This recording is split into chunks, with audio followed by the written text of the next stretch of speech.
Baik teman-teman semua, Assalamualaikum warahmatullahi wabarakatuh. Alhamdulillahirrabbilalamin, wabihi nasta'in ala umuri dunya waddin, wassalatu wassalamu ala ashrafil anbiya'i wal mursalin, wa ala alihi wa sahbihi ajma'in, amma ba'du. Rabbi shrah li sadari, wa yassir li amri, wa hlul 'uqdatam min lisani yafqahu qawli. Alhamdulillahirrabbilalamin, hari ini kita kembali bertemu dalam kajian rutin kita, namun karena insya Allah sebentar lagi, mungkin sekitar 10 hari lagi ya masuk pada bulan Dzulhijjah, sehingga kita akan membicarakan pada pertemuan kali ini mengenai ibadah-ibadah di bulan Dzulhijjah, termasuk di dalamnya adalah ibadah kurban. Teman-teman semua, semoga semuanya sehat. Langsung saja di tahun 2023 ini, kurang lebih mungkin 1 Dzulhijjah itu ada di tanggal 19 Juni 2023, kurang lebih ya. Dan kita akan mempersiapkan itu semua, apa yang mau kita lakukan di bulan Dzulhijjah, karena ada banyak sekali ibadah-ibadah yang kita bisa lakukan, termasuk tadi yang Uma katakan adalah ibadah kurban.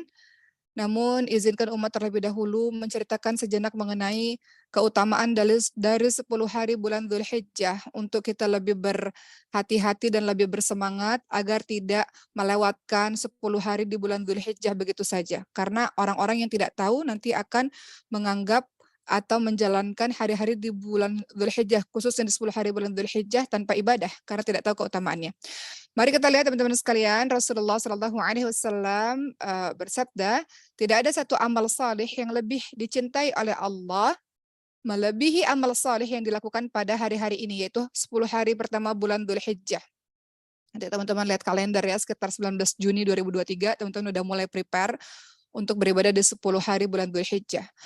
Para sahabat bertanya, ketika Rasul katakan tidak ada amal saleh yang lebih dicintai oleh Allah melebihi amal-amal saleh dilakukan pada hari-hari lain, yaitu pada 10 hari pertama bulan Dzulhijjah, para sahabat bertanya, tidak pula jihad di jalan Allah? Maka Nabi Muhammad SAW menjawab, tidak pula jihad di jalan Allah, kecuali orang yang berangkat jihad dengan jiwa dan hartanya, namun tidak ada yang kembali satupun. Artinya di sini menunjukkan bagaimana keutamaan kita dalam beramal saleh di bulan Dzulhijjah. Teman-teman lihat dalam surah Al-Fajr ayat 2, di situ ada kalimat walayalin asyur, dan demi malam yang 10. Apa maksud dalam surah Al-Fajr ayat 2 ini? Dan demi malam yang 10. Allah menggunakan kata demi malam yang 10, menggunakan kalimat sumpah. Kalau Allah sudah menggunakan kalimat sumpah ya, demi waktu, demi masa dan atau demi waktu malam dan sebagainya, kalau Allah sudah menggunakan kalimat sumpah, artinya ada keutamaan yang besar di dalam sumpah itu. Maka apa yang dimaksud dengan walayalin asyar dan demi malam yang 10, ada yang mengatakan demi malam yang 10 itu mungkin adalah di hari-hari lain ya. Namun ada beberapa tafsiran dari para ulama, salah satunya yang dimaksud dalam surah Al-Fajr ayat 2 itu 10 hari bulan Dzulhijjah. Walaupun ada yang mengatakan demi malam yang 10 maksudnya 10 hari di bulan Ramadan, 10 hari terakhir. Ada yang mengatakan 10 hari di bulan hari-hari pertama di Ramadan, atau ada yang mengatakan 10 hari pertama di bulan Muharram. Namun ada yang juga mengatakan yang dimaksud dengan walayalina asyr ini dan demi malam yang 10, salah satunya adalah 10 hari pertama di bulan Dzulhijjah.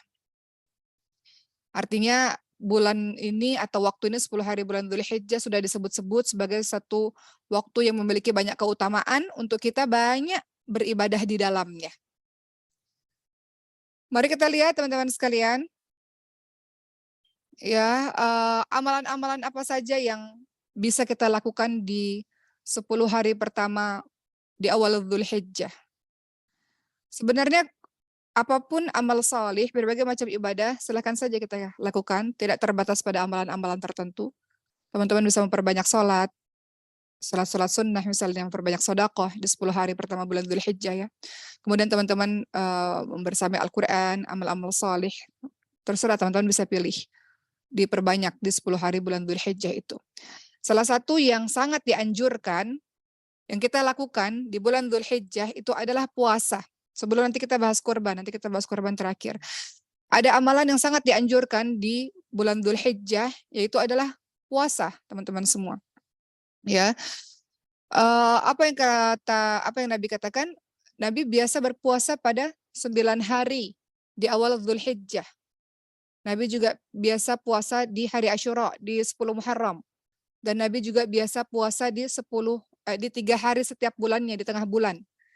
Jadi salah satu amalan sunnah, puasa sunnah yang Nabi tidak tinggalkan adalah puasa di bulan Dzulhijjah. Ya. Selain puasa Asyura, tanggal 10 Muharram, dan puasa Ayyamul Bid setiap bulan di tengah bulan, 3 hari di tengah bulan.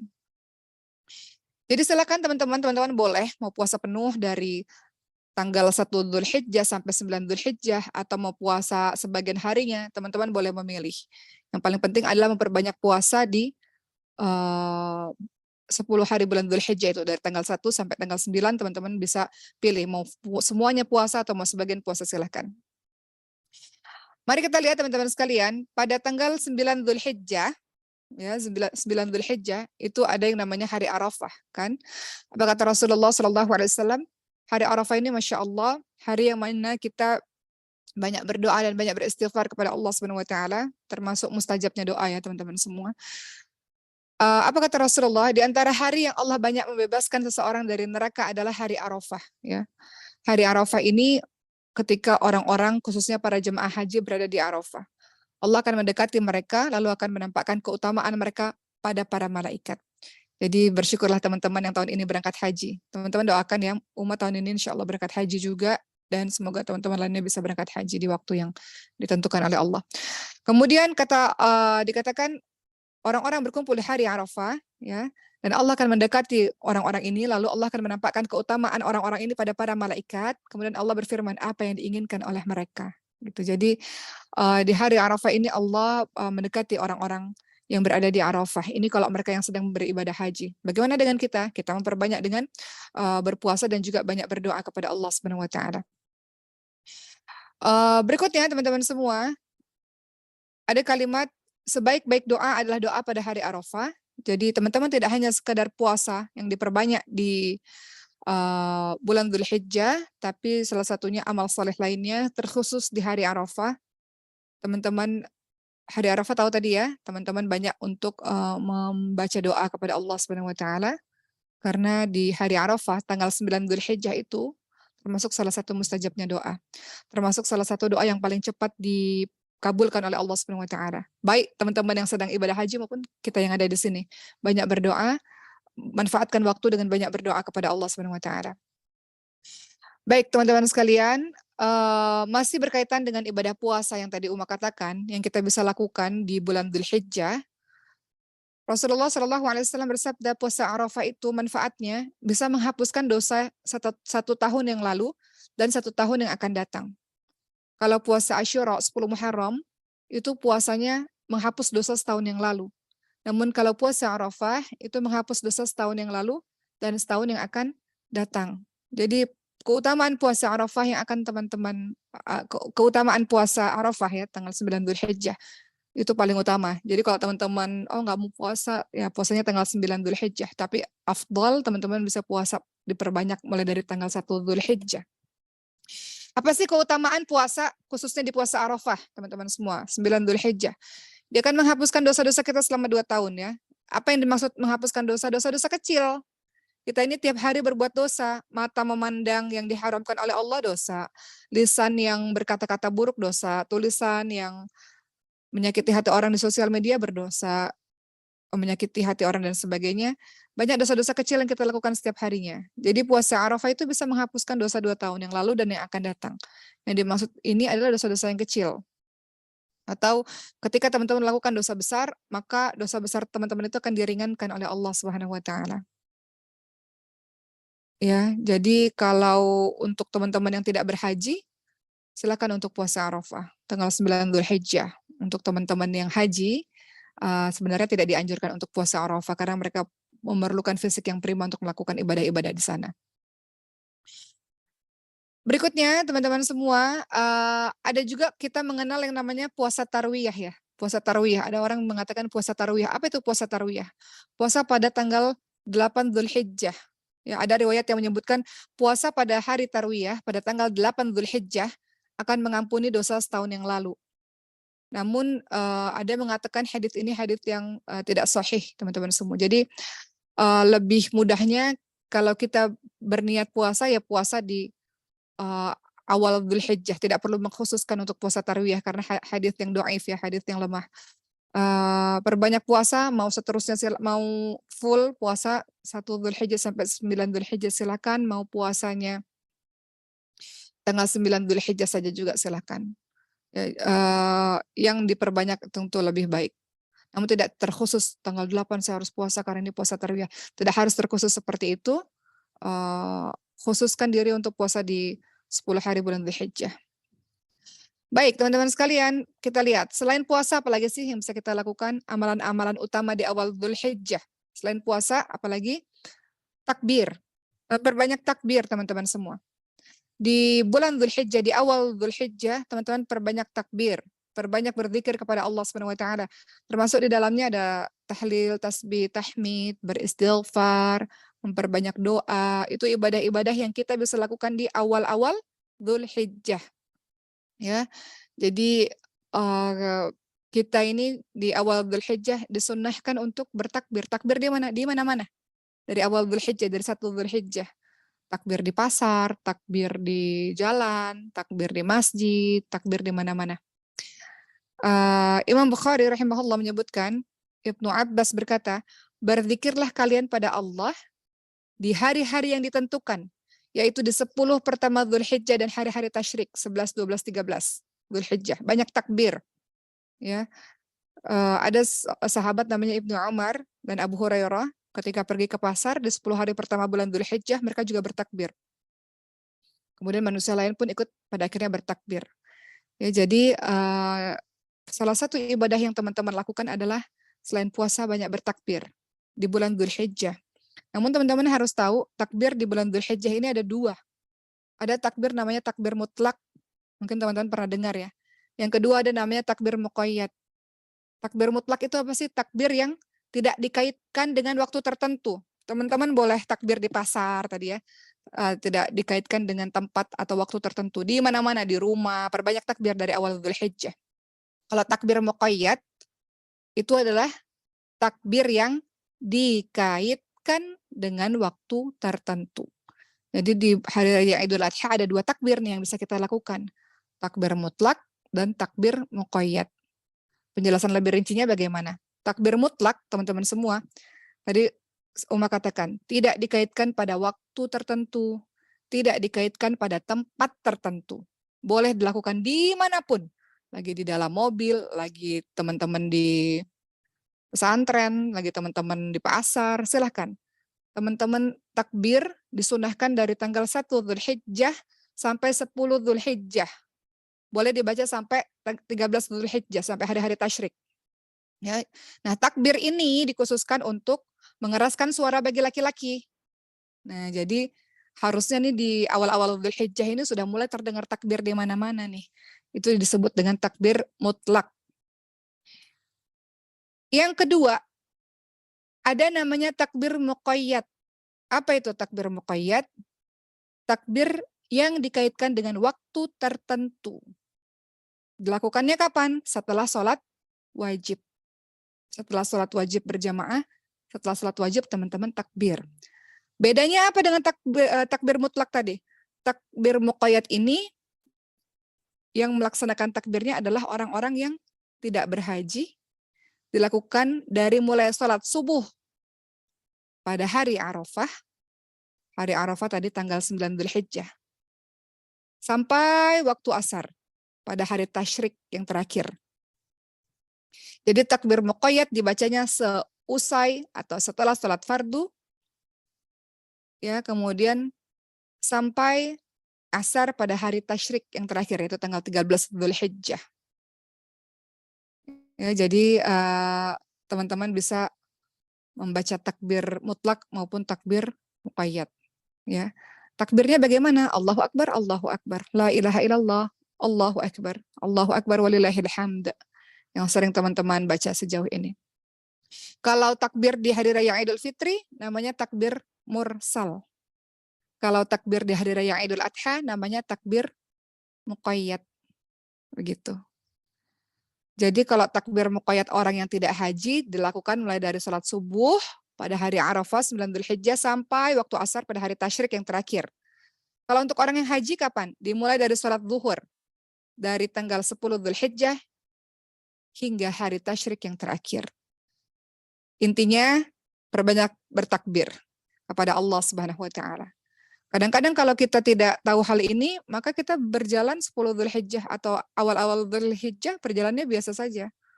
Karena tidak memahami bahwa Allah Subhanahu wa taala dan Rasul-Nya ya menginginkan baiknya kita untuk senantiasa bertakbir. Apalagi untuk laki-laki. Bertakbir untuk mengeraskan suara supaya yang lain ikut bertakbir. Yang ketiga, selain puasa, selain takbir, apa saja yang kita bisa lakukan di bulan Dzulhijjah adalah menunaikan haji dan umrah. Ya Allah, teman-teman semua, orang haji itu bukan hanya orang yang kaya atau orang yang mampu saja.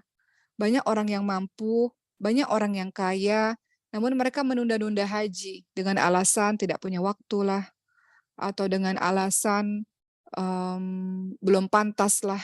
Padahal dikatakan ketika ada orang yang Allah berikan kesehatan, dan Allah berikan harta yang banyak kepadanya, namun dia tidak pergi haji selama 5 tahun, maka Allah akan hilangkan kebaikan daripadanya. Salah satu yang menunjukkan kesungguhan teman-teman untuk menyempurnakan rukun Islam teman-teman yang kelima ini adalah mulai daftar haji dari sekarang. Kan berangkat haji di Indonesia ini lama, 10 tahun, berapa belas tahun, 20 tahun mungkin. Jadi daftar haji dari sekarang. Kita tidak pernah tahu teman-teman semua kapan Allah berikan rezeki untuk kita dijemput atau dipanggil oleh Allah sebagai tamunya. Tapi menunjukkan kesungguhan dari awal, dari sekarang, dari usia muda sekarang, teman-teman daftar haji. Daftar aja dulu. Berangkatnya terserah. Yang penting udah punya niat haji. Jadi kalau kita sewaktu-waktu dipanggil oleh Allah, Allah sudah nilai kita orang yang mau menyempurnakan rukun Islam kita. Begitu ya teman-teman semua. Kemudian yang keempat, selain ibadah haji dan umrah di bulan Dzulhijjah, apalagi amalan-amalan yang kita bisa lakukan? Memperbanyak amal solih. Amal solehnya apa? Tadi sudah disebutkan. Sholat, diperbanyak. Sholat-sholat sunnah. Kemudian qabliyah, ba'diyah, kaduha, tahajud, silakan. Kemudian di 10 hari atau di awal Dzulhijjah, banyak sedekah teman-teman semua. Memperbanyak sedekah. Memperbanyak baca Quran. Memperbanyak dakwah ya, di jalan Allah, amar ma'ruf nahi munkar, dan sebagainya. Yang kelima, antum akan bahas agak panjang di sini, adalah berkurban. Berkurban itu di tanggal 10 Dzulhijjah dan hari-hari tasyrik. Kita ini disunnahkan untuk berkurban. Mengikuti ajaran siapa? Ajaran atau mengikuti apa yang telah dicontohkan oleh Nabi Ibrahim alaihissalam. Berkurban nanti kita akan bahas kemudian. Yang keenam apa? Taubat. Memperbanyak taubat kepada Allah Subhanahu wa taala. Termasuk yang namanya taubat itu, taubatan nasuha itu kita berhenti dari maksiat dan keburukan yang kita lakukan di masa lalu, dan kemudian kita menyesal betul-betul dan kita lakukan kebaikan-kebaikan untuk menutupi kesalahan dan kebodohan kita, maksiat kita di masa lalu. Jadi banyak bertaubat dari berbagai macam dosa, hentikan semua perbuatan zalim. Zalim itu ada 3 ya. Zalim pada Allah, menyekutukan Allah. Zalim kepada orang, jahat sama orang. Zalim pada diri sendiri, kita buat dosa, sesungguhnya kita sedang jahat sama diri kita sendiri.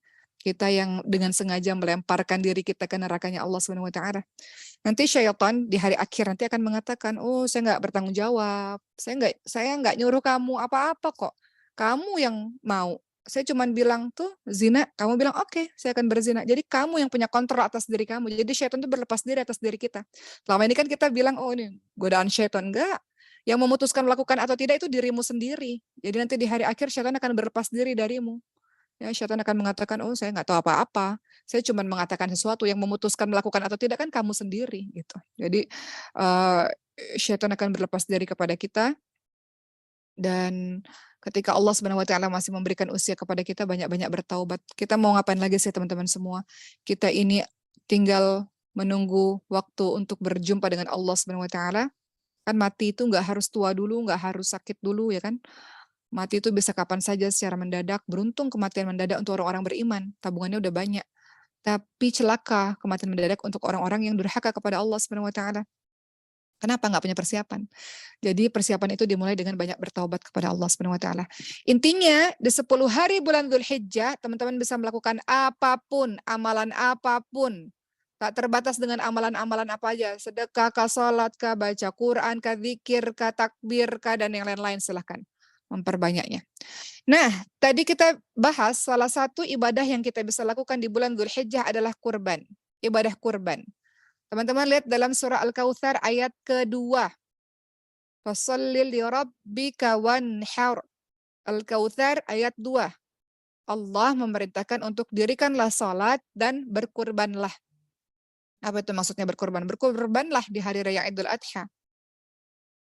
Penyembelihan kurban di hari raya Idul Adha itu kita kenal dengan nama Al-Udhiyah. Ya. Al-Udhiyah itu apa sih? Atau penyembelihan kurban di hari raya Idul Adha itu apa sih? Kita menyembelih atau hewan yang disembelih tujuannya adalah untuk mendekatkan diri kepada Allah Subhanahu wa taala yang dilaksanakan di hari raya Idul Adha dengan syarat-syarat tertentu. Jadi yang dimaksud dengan al-udhiyah atau penyembelihan kurban, kita berkurban nanti, itu bukan asal-asalan, melainkan hewan yang disembelih, yang punya tujuannya untuk mendekatkan diri kepada Allah, yang dilaksanakannya di hari raya Idul Adha dengan syarat-syarat tertentu. Jadi kalau hewan yang kita sembelih dalam rangka untuk apa? Untuk makan biasa ya, untuk dijual, untuk dimasak dan sebagainya, dengan tidak ada niat untuk taqarrub ilallah, itu bukan dimaksud sebagai hewan kurban, nggak bisa disebut sebagai al-udhiyah.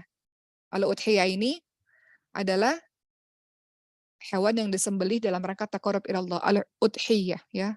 Hewan yang disembelih dalam rangka untuk mendekatkan diri kepada Allah Subhanahu wa taala. Termasuk juga kita nggak bisa mengatakan hewan kurban ini kalau hewan ini disembelih di luar hari tasyrik. Nggak boleh, kalau waktunya udah lewat, nggak bisa disebut sebagai ibadah kurban kepada Allah Subhanahu wa taala. Begitu ya teman-teman semua. Jadi hewan kurban itu nggak sama dengan yang lain-lainnya, karena hewan kurban itu niatnya harus mendekatkan diri kepada Allah, kemudian dilaksanakannya pada hari-hari tertentu, salah satunya hari raya Idul Adha, dan kemudian dengan syarat-syarat tertentu. Nanti kita bahas syarat-syarat tertentunya apa. Namun yang perlu kita tahu, ada hikmah yang sangat banyak di balik kita berkurban, teman-teman semua. Berkurban itu kan tujuannya untuk mendekatkan diri kita kepada Allah Subhanahu wa taala kan. Sehingga hikmah di balik berkurban adalah, pertama, hikmahnya kita bersyukur kepada Allah atas nikmat kehidupan yang sudah Allah berikan. Jadi berkurban itu hikmahnya agar kita bisa bersyukur kepada Allah atas nikmat, semua nikmat yang Allah berikan dalam kehidupan kita. Allah sudah berikan semuanya, Allah berikan kita kesempatan untuk menuntut ilmu, itu nikmat. Gak semua orang dikasih kesempatan kepada Allah menuntut ilmu. Allah berikan kita sahabat-sahabat yang baik, keluarga yang baik, itu nikmat. Allah berikan kita bisa makan dengan baik, itu nikmat. Allah berikan kita bisa bernafas, itu nikmat. Allah buat kita bisa tidur, itu nikmat. Banyak orang nggak bisa tidur loh, harus minum obat tidur, itu nikmat. Banyak semuanya. Sehingga kurban itu adalah dalam rangka kita bersyukur kepada Allah atas semua nikmat yang sudah Allah berikan kepada kita. Terlalu banyak nikmat Allah. Bagaimana cara bersyukurnya? Berkurban. Yang kedua, apa hikmah kurban yang kita lakukan? Untuk mengikuti ajaran dari Nabi Ibrahim alaihissalam. Kita tahu kisahnya dalam surah Shafat. Teman-teman lihat As-Shafat ayat 100 sampai 111 dan seterusnya lah. Ayat 100 itu dimulai dengan Nabi Ibrahim berdoa. As-Shafat ayat 100, ya Rabbi habli minas salihin. Nabi Ibrahim berdoa agar anaknya ini diberikan oleh Allah anak yang salih. Berikutnya di situ nanti dikisahkan dalam surah As-Shafat ayat 102 kalau nggak salah teman-teman lihat di Quran. Nabi Ibrahim alaihissalam bertanya kepada anaknya, wahai Ismail, aku semalam bermimpi bahwa menyembelihmu. Bagaimana pendapatmu dengan itu? Maka Ismail alaihissalam mempersilahkan ayahnya untuk menyembelihnya kalau memang itu adalah perintah dari Allah Subhanahu wa taala. Yang sebenarnya kisahnya sudah teman-teman tahu, saat mau disembelih, kemudian ada syaitan membisik-bisikkan, maka Nabi Ibrahim alaihissalam melempar batu yang kemudian kita kenal dalam ibadah haji sebagai lempar jumroh. lempar jumrah pada saat haji itu adalah simbol untuk mengusir syaitan, simbol perlawanan mengusir syaitan. Berdasarkan kisah Nabi Ibrahim yang melempar batu pada saat syaitan membisik-bisikkan Nabi Ibrahim Ismail untuk tidak menyembelih Ismail. Sampai akhirnya hendak disembelih, kemudian Allah ganti dengan sembelihan yang lain, dengan hewan yang lain. Ya, maka apa yang kita lakukan ketika ibadah kurban itu adalah untuk menghidupkan ajaran Nabi, bahwa di dalamnya itu adalah penolakan terhadap syaitan, kecintaan kepada Allah Subhanahu wa taala, melebihi kecintaan kepada yang lain-lain. Jadi kalau kita berkurban, kita meneladani dan kita berusaha untuk mengikuti apa yang dilakukan atau apa sifat-sifat dari seorang Nabi Ibrahim alaihissalam, orang yang mencintai Allah lebih dari segala-galanya dan penolakan kepada godaan syaitan. Ketiga, termasuk juga salah satu hikmah dari berkurban, supaya kita mengingat kesabaran Nabi Ibrahim alaihissalam. Dengan sabarnya Nabi Ibrahim alaihissalam yang diuji bertubi-tubi kan, Nabi Ibrahim alaihissalam diuji bertubi-tubi. Kalau kita lihat kisahnya dari awal itu, bagaimana beliau, panjangnya ceritanya, intinya bagaimana beliau pada akhirnya dimasukkan ke dalam api untuk dibakar. Beliau tawakal ala Allah, ya, berserah kepada Allah Subhanahu wa taala, sehingga Allah menolongnya, api itu menjadi dingin. Ketika Nabi Ibrahim alaihissalam nggak punya anak sampai di usia senja, barulah Allah berikan anak dari seorang istri bernama Siti Hajar. Ketika anak itu lahir, diuji lagi kesabarannya oleh Allah, disuruh pisah. Nabi Ibrahim di Palestina, Ismail alaihissalam dan Siti Hajar di kota Mekah, berpisah. Disuruh ditempatkan di tempat tandus tak berpenghuni, tak ada air sama sekali. Namun tawakal ala Allah. Jadi yang ketiga itu, agar setiap dari kita mengingat kisah kesabarannya yang luar biasa dari seorang Ibrahim alaihissalam, kisah pengorbanannya yang sangat luar biasa.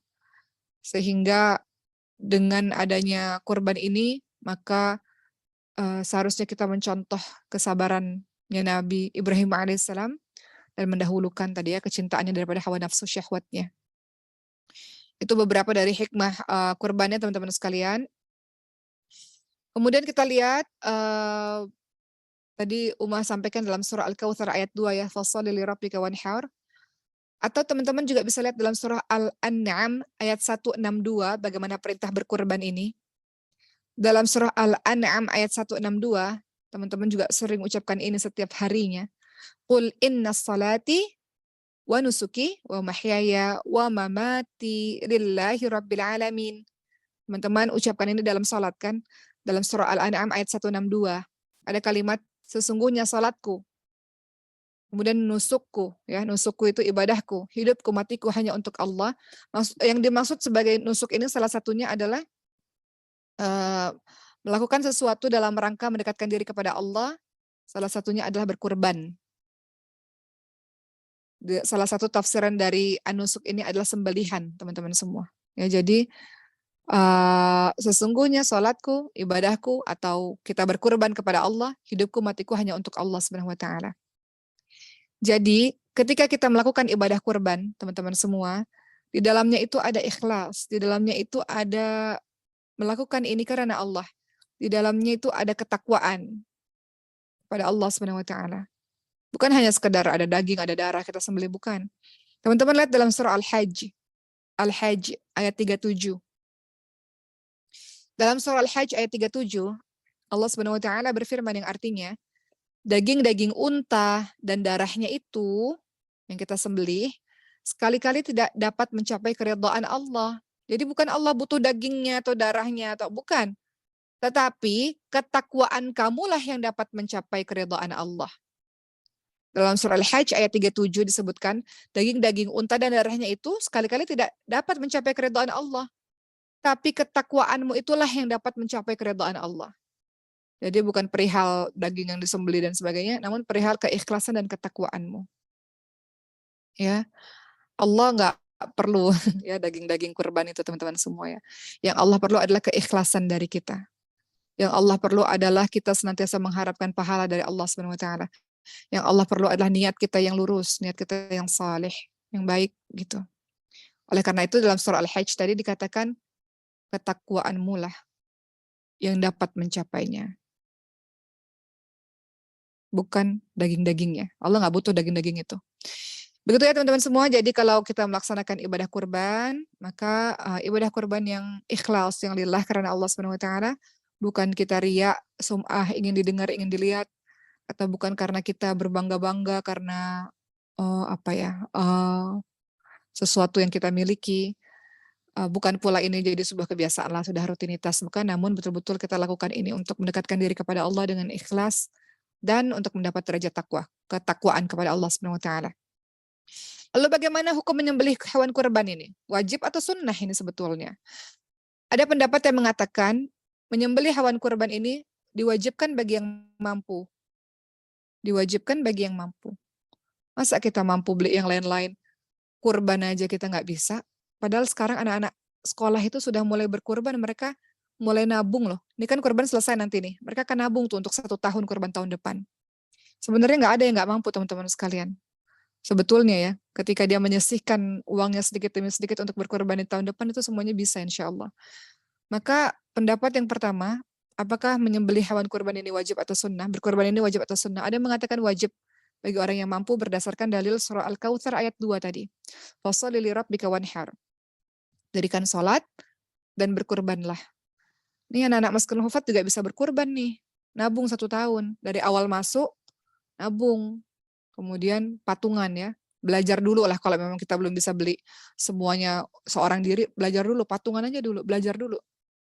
Untuk kita bisa berkorban dan 1 hari nanti kita bisa berkorban sendiri gitu. Ya, belajar dulu dengan patungan ya silakan untuk belajar. Kemudian pendapat kedua ada mengatakan sunnah. Namun sunnahnya apa? Sunnah yang sangat dianjurkan, sunnah muakkad, sunnah yang sangat dianjurkan. Apa kata Rasulullah SAW? Jika masuk bulan Dzulhijjah dan salah seorang kalian ingin menyembelih hewan kurban, maka hendaklah dia tidak boleh memotong rambut dan kukunya. Orang yang kurban itu saat masuk bulan Dzulhijjah nggak boleh potong kuku dan rambutnya, gitu ya. Nggak boleh potong kuku dan rambutnya sendiri ya, bagi orang-orang yang ingin berkurban. Maka ini maknanya adalah kan hadits ini mengatakan jika salah seorang dari kalian ingin berkurban, maka ini dikaitkan dengan berarti ini adalah sebuah kemauan, berarti ini bukan wajib, berarti ini sunnah. Jadi ada yang mengatakan wajib bagi yang mampu, atau ada yang mengatakan sunnah yang sangat dianjurkan, atau sunnah muakkad. Begitu teman-teman semua. Lalu, bagaimana dengan keutamaan kurban? Walaupun ini dijelaskan di dalam hadis-hadis yang dhaif, maaf, ya. Walaupun dijelaskan dalam hadis-hadis yang dhaif, ya, namun nggak apa-apa untuk kita mengetahui supaya kita bersemangat untuk kita bisa berkurban. Apa keutamaan kita berkurban teman-teman semua? Dalam sebuah hadis yang dhaif membicarakan mengenai keutamaan udhiyah ini ya, keutamaan kita berkurban, menyembelih hewan kurban. Dari Siti Aisyah radhiyallahu anha, Rasul bersabda, tidaklah pada hari raya Idul Adha, hari raya penyembelihan, manusia beramal suatu amalan yang lebih dicintai oleh Allah daripada mengalirkan darah dari hewan kurban. Amalan yang paling dicintai oleh Allah Subhanahu wa taala pada hari nahar, pada hari penyembelihan itu adalah hari raya Idul Adha itu ialah mengalirkan darah dari hewan-hewan kurban. Hewan-hewan kurban akan datang pada hari kiamat dengan tanduknya, dengan kukunya, dengan rambutnya, dan sungguh darah tersebut akan sampai kepada ridha Allah sebelum tetesan darah itu jatuh ke bumi. Dan bersihkanlah jiwa kalian dengan berkurban. Jadi jiwa-jiwa itu akan bersih dengan berkurban. Hadis riwayat Ibnu Majah dan Tirmidzi, ya. Hadis yang dikatakan hadis yang dhaif, tapi tidak mengapa, kita menjadi penyemangat untuk diri kita. Atau ada juga yang mengatakan, teman-teman semua, ketika para sahabat bertanya kepada Nabi Muhammad, wahai Rasul, apakah maksud dari hewan-hewan kurban ini? Kemudian Rasul bersabda, ini merupakan sunnah atau ajaran dari Nabi Ibrahim. Kemudian para sahabat bertanya, wahai Rasul, apakah yang harus kami lakukan dengannya? Kemudian Rasul menjawab, setiap rambut mereka terdapat kebaikan. Bagaimana dengan bulu-bulu mereka ya Rasul? Kata para sahabat. Maka Rasul menjawab, dari setiap rambut pada bulu-bulunya terdapat sebuah kebaikan. Gitu. Lagi-lagi ya, walaupun dikatakan ini hadits yang dhaif, tapi ini menjadi sebuah penyemangat bagi kita untuk berkurban. Begitu ya teman-teman semua. Mengenai kurban ini, bersemangatlah kalian semua dalam berkurban di jalan Allah Subhanahu wa taala.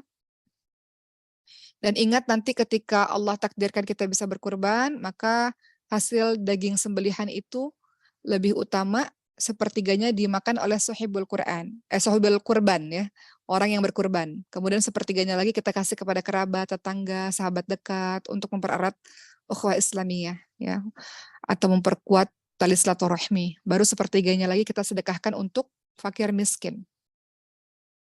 Seperti itu. Membahas kurban ini agak banyak ya teman-teman semua. Hewan yang teman-teman bisa gunakan untuk kurban, teman-teman bisa kurban unta, bisa sapi, bisa kambing.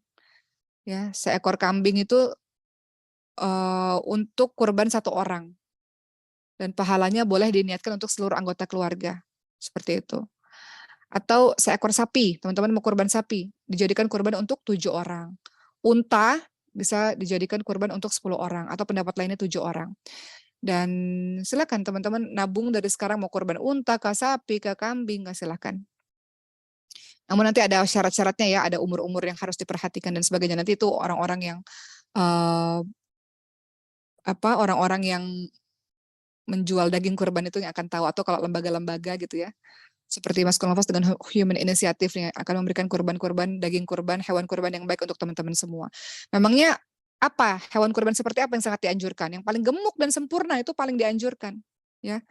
Hewan kurban yang paling gemuk, yang sempurna itu yang diutamakan. Berkurban dengan hewan jantan lebih utama dari hewan betina, itu salah satu yang bisa teman-teman perhatikan. Dan nggak boleh cacat, ya, nggak boleh cacat. Cacat itu apa? Misalnya buta sebelah matanya, sakit atau tampak jelas tuh sakit di badannya, pincang. Nah itu yang tidak sah untuk teman-teman berkurban. Atau hewan kurban yang sangat tua gitu. Itu juga tidak sah untuk berkurban. Atau yang makruh untuk berkurban, apa itu? Misalnya dia punya tanduknya pecah atau tanduknya patah, atau ada telinga yang terpotong misalnya, itu makruh untuk berkurban. Jadi intinya adalah kalau ingin berkurban, pilih hewan yang paling bagus, yang paling sehat, yang paling gemuk. Nah itu yang afdal, yang paling terbaik. Baik teman-teman sekalian, terakhir dari Uma pada hari ini, Uma ingin menyampaikan bahwa sedikit kesimpulan rincian amalan kita di bulan Dzulhijjah pada tanggal 1. Ini kesimpulan ya. Rincian amalan di awal Dzulhijjah. Pada tanggal 1 sampai 9 Dzulhijjah, puasa sunnah. Pada tanggal 1 sampai 9 Dzulhijjah, puasa sunnah. Pada tanggal 1 sampai 9 Dzulhijjah, perbanyak takbir mutlak. Tidak dibatasi waktu dan tempat. Di pasar kah, di jalan kah, di kendaraan kah, di rumah kah, di mana-mana kah, bertakbir terus-menerus. Kemudian pada tanggal 1 sampai 9 Dzulhijjah, perbanyak amal saleh. Salah satunya sedekah.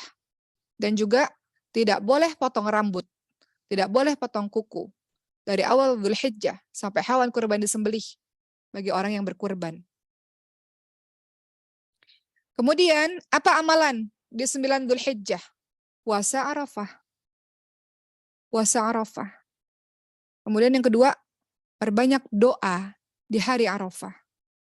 Karena sebaik-baik doa adalah doa pada hari Arafah, tanggal 9 Dzulhijjah. Berikutnya, apa yang kita bisa lakukan di tanggal 9 Dzulhijjah ba'da subuh sampai waktu asar pada hari tasyrik yang terakhir, yaitu sampai tanggal 13 Dzulhijjah. Ibadah apa? Ibadah apa yang kita bisa lakukan di 9 Dzulhijjah ba'da subuh sampai waktu asar pada hari tasyrik yang terakhir atau tanggal 13 Dzulhijjah? Perbanyak takbir muqayyad. Takbir muqayyad apa tadi? Takbir yang dibaca setelah sholat 5 waktu maupun sholat sunnah. Ya tetap setelah sholat kita zikir, kemudian kita perbanyak takbir. Kalau laki-laki yang mengeraskan suara takbir, perempuan-perempuan diminta untuk melirihkan suara takbir. Lalu, 10 Dzulhijjah, apa yang kita bisa lakukan? Sholat Idul Adha, menyembelih kurban, dan hari raya itu tidak boleh puasa. 10 Dzulhijjah, hari raya nggak boleh puasa. 10 Dzulhijjah, ibadah yang kita bisa lakukan, sholat Idul Adha, menyembelih kurban, dan tidak boleh puasa. Apa ibadah di hari tasyrik? 11, 12, 13 Dzulhijjah. Menyembelih kurban, masih boleh tuh hari tasyrik. Menyembelih kurban, tidak boleh puasa. Dan perbanyak berdoa. Doanya apa? Apapun, salah satunya doa sapu jagat. Rabbana atina fid dunya hasanah wa fil akhirati hasanah wa qina adzabannar. Baik, begitu ya teman-teman semua. Alhamdulillah hari ini secara global kita sudah memahami persiapan kita untuk menuju kepada bulan Dzulhijjah. Sekaligus menyampaikan bahwa mungkin selama 1 bulan ke depan belum ada ketupat karena Uma akan berangkat haji, insya Allah. Itu sebabnya Uma sudah dari awal menyampaikan tentang ibadah-ibadah kita di bulan Dzulhijjah, berkurban dan sebagainya. Doakan semoga Uma mendapatkan haji yang mabrur dan Allah takdirkan Uma memang berangkat ke sana ya insya Allah. Dan semoga teman-teman semua diberikan kekuatan oleh Allah untuk berkurban dan juga melakukan amal-amal saleh di awal Dzulhijjah. Terima kasih. Sekian pada hari ini. Uma mohon pamit terlebih dahulu karena anak Uma Sulaiman ada satu tindakan di dokter. Terima kasih teman-teman semua. Selamat menjalankan ibadah di hari Jumat dan selamat mempersiapkan diri untuk menyambut bulan Dzulhijjah. Mohon maaf lahir batin. Doakan semoga Uma dan keluarga mendapatkan haji yang mabrur insya Allah. Terima kasih. Assalamualaikum warahmatullahi wabarakatuh.